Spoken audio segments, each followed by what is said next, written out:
Bom dia, tudo bem com você? Louvado seja o nome do Senhor. Obrigado por mais uma vez estarmos aí, juntos, falando da palavra de Deus e trazendo algo que fortalece a nossa vida espiritual, a nossa vida material. Não é assim?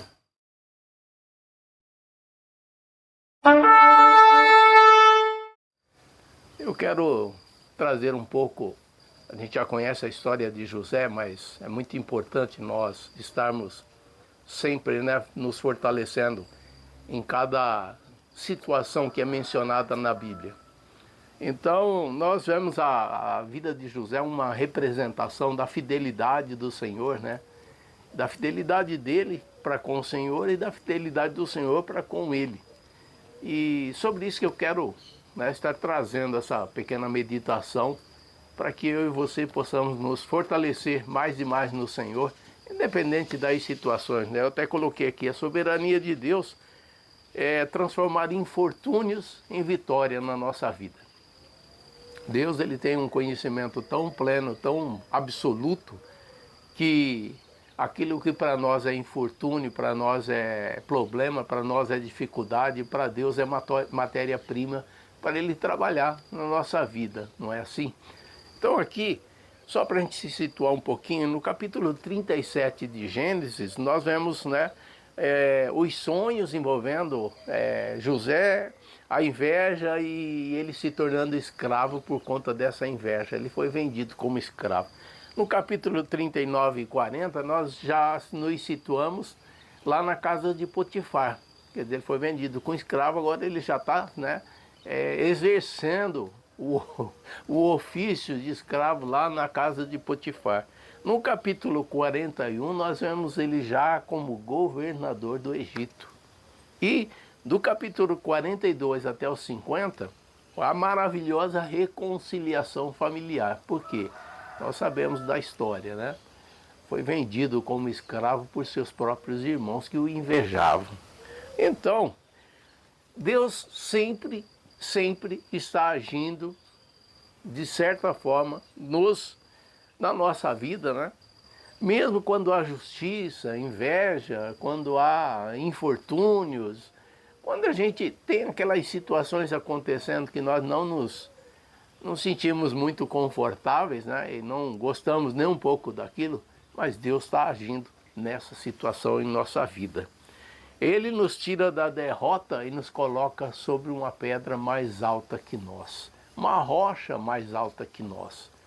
Na verdade, o agir de Deus é exatamente para, através dessas situações, provar a nossa fé, provar a nossa determinação de nos manter fiel ao Senhor. Por quê? Porque Ele está nos preparando para morar juntamente com Ele. Então Ele quer pessoas que estão sendo lapidadas para estar lá para sempre junto com Ele. Pensa bem nisso, para sempre junto com o Senhor. Isso é maravilha demais, Então essa é a primeira situação aqui. Quando nós lemos Deuteronômio 8,16, existem várias passagens na palavra do Senhor que vai mostrar que Deus nos prova, Mas eu separei essa aqui que diz assim: e que no deserto te sustentou com o maná que teus pais não conheceram.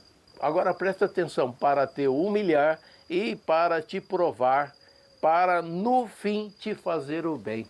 O Senhor sempre tem um bem que vai trazer algo maravilhoso, vai trazer um fim proveitoso nas nossas vidas. Então, não sei se você está passando aí por alguma situação, de injustiça, de infortúnio, de dor, mas pode ter certeza. Aguenta firme aí que o Senhor está trabalhando, o Senhor está lapidando, o Senhor está manifestando a sua vontade na tua vida e isso vai contribuir muito para um grande agir do Senhor, um crescimento espiritual na tua vida. Amém? Então nós levamos em consideração aquilo que a palavra do Senhor diz a respeito de nós, na sua bendita palavra. E se isso não está sendo colocado, se isso não está sendo devidamente mensurado, ou numa palavra bem clara, direta e objetiva, né? Se a Bíblia não tem poder na nossa vida de nos posicionarmos e sabermos que o Senhor está trabalhando na nossa vida através de situações que não são muito agradáveis, a Bíblia não está servindo de nada.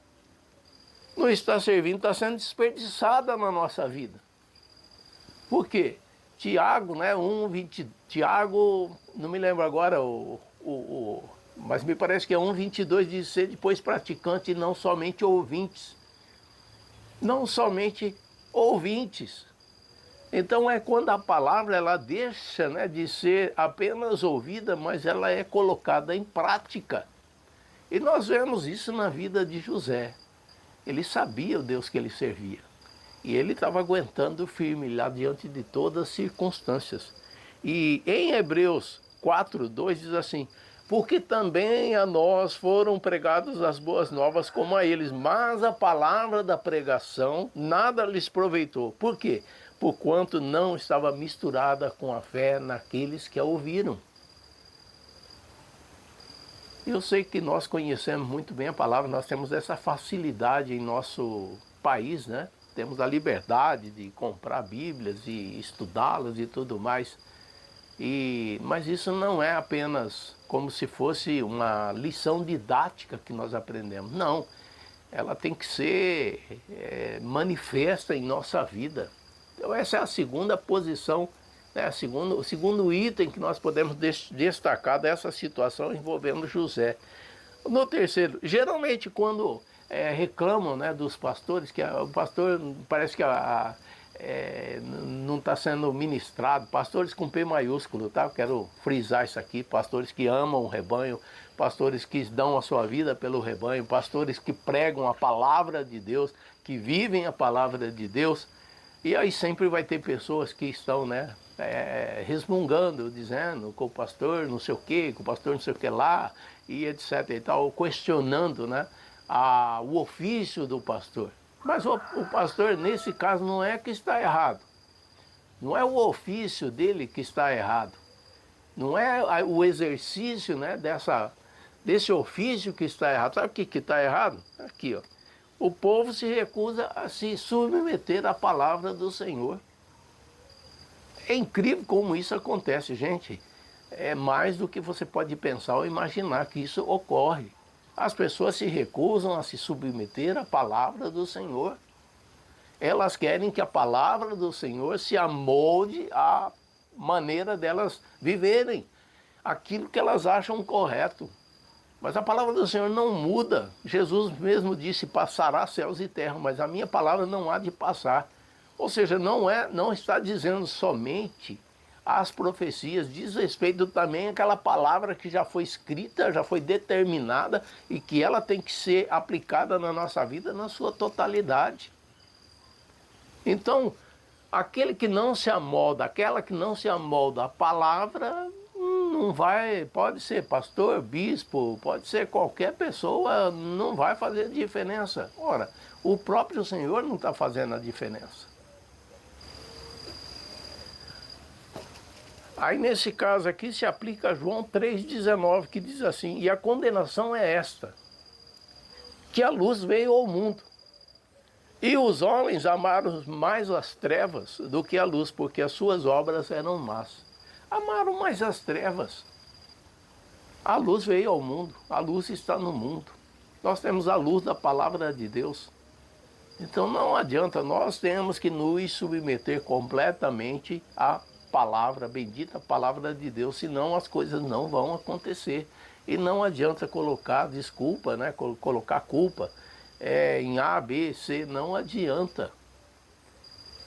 E o que é que José fez? Ele se posicionou, ele sabia, mais uma vez reprisando aqui, né? Ele sabia o que a palavra, ele tinha conhecimento daquilo que Deus tinha dito.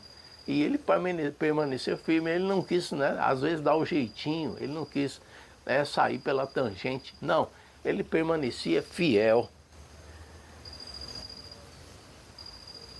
Uma outra situação que é evidente que acontece na vida de José, né? Aqui, a cada cristão lhe é entregue um reino. E esse reino é a vida de cada um. A Bíblia chama esse reino de embaixada. Está lá em 2 Coríntios 5:20, que diz assim: de sorte que somos embaixadores da parte de Cristo. Como se Deus, presta atenção no que está dizendo aqui, como se Deus por nós rogasse. Rogamos-vos, pois, da parte de Cristo, que vos reconcilieis com Deus. Ora, nós somos embaixadores do reino, o Senhor nos deu este corpo que não nos pertence mais, que habita, né, temos uma alma e habita o Espírito Santo em nosso espírito. E aqui o Senhor está dizendo, né, como se Deus por nós rogasse. Temos uma vida privilegiada nesse mundo, mas somos embaixadores. O que é embaixador? Já falamos disso em algumas mensagens passadas, né? Ele é representante de uma pátria na qual no momento ele não se encontra, ele é embaixador. A pátria dele não está ali, a pátria dele está em outro espaço, em outro tempo, em outro lugar. E José sabia disso, ele se posicionou porque ele sabia, ele estava ali como um embaixador. Tanto é que logo na sequência, depois de todos esses infortúnios, ele se torna governador. De embaixador ele passou a ser um embaixador governador. Que maravilha isso, não é mesmo? Uma outra situação, Deus não lida conosco apenas com seu amor, a sua bondade e a sua graça, mas também com seu governo e a sua severidade. Romanos 11:22 diz assim: considere, pois, a bondade e a severidade de Deus. Para com os que caíram, severidade, mas para contigo benignidade. Se permaneceres na benignidade, de outra maneira também tu serás cortado. O que é que o Senhor está dizendo aqui? Aquilo que nós começamos a falar lá no início. Os infortúnios, Deus ele tem as maneiras dele trabalhar na nossa vida. Nós não precisamos entender isso, precisamos nos submeter a isso. Essa é a regra divina. Você não tem que entender, você tem que se submeter. Nós somos, né, ovelhas de um pastoreio. Esse pastor é que nos conduz para lá, para cá, do jeito que ele quer, da maneira que ele quer. Então temos que nos submeter. Não é assim que funciona com o pastoreio? As ovelhas submetem ao pastor. E é isso que o Senhor está dizendo aqui. Então, Deus usa meios, né, que nós não entendemos para cumprir o seu propósito. Então, meu irmão, minha irmã, se você está passando por uma situação difícil, pode ter certeza, alegre-se no Senhor, porque Deus está trabalhando na tua vida, trabalhando, né, na tua pessoa, trabalhando no teu ser. Ele é um Deus que está em operação. Ele está em operação na minha vida, Ele está em operação na tua vida. E isso, por incrível que pareça, nós temos que nos alegrar, porque é nítido que o Senhor está trabalhando. Se isso não tivesse acontecendo, alguma coisa de ruim provavelmente está. É que a gente está se afastando, né, da ação de Deus. Mas quando estamos no caminho do Senhor, nós vemos todas as pessoas que foram usadas por Deus, todas elas passaram por situações. O maior que passou por uma situação assim mais terrível, que serviu de exemplo para nós, é Jesus. Ele, sendo filho de Deus, ele passou por situações que nós nem sonhamos em passar. Então permaneça firme, permaneça inabalável, submeta-se ao Senhor, submeta-se ao Espírito Santo do Senhor. Vamos continuar, né, diminuindo para que o Senhor cresça em nossas vidas. Vamos nos lembrar de José. Não foi um dia ou dois, como nós já falamos, não foi um dia ou dois que ele ficou, né, sofrendo, preso, ficou num calabouço, numa masmorra.